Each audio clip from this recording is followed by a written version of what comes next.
Joy Escalante Diala.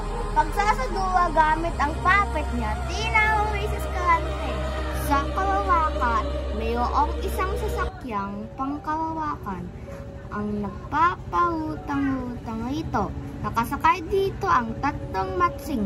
Naghahanap sila ng isang planeta na kanilang titirahan.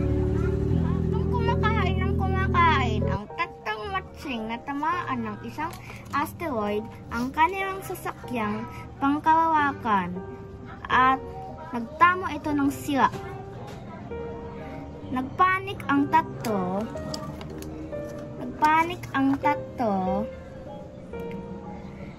at dawid-dawing gumawa ng paraan sa problemang ito. Subalit, patuloy sa paghahanap, nakakita si Matsing tatlo ng dalawang planeta. Ang isang planeta ay puro ginto ang laman at ang isa ay mga puno at halaman na namumunga. Mayroon ding iwag at dagat.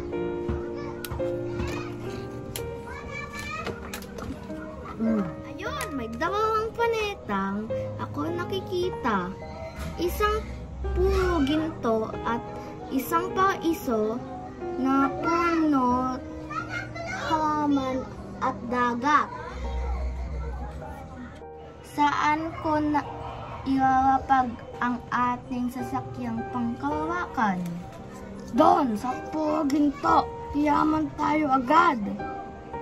Sa paraiso, doon tayo mabubuhay. Maghihirap tayo doon. Dito tayo sa yayaman tayo agad. Kayo ba? Inilapag ni Matsing isa ang sasakyang pangkalawakan sa planetang puro mga ginto. Pagkalapag nila, agad sila tumakbo palabas at sumabog na ang kanilang sasakyang pangkalawakan. Daming ginto, mayaman na tayo. Nagpakasaya sa mga ginto ang tatlong Matsing. Makalipas ang ilang oras, sila ay nagutom muli.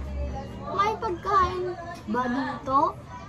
Puro ginto ang nakikita ko. Walang nagutom na ako. Sobrang gutom ang uhaw ng tatlong, ngunit wawatagan silang makita. Pagkain at inumin, sising-sisi ang tatlong Matsing sa kanilang desisyon na gawin ang planetong puro ginto ang mayroon. The end.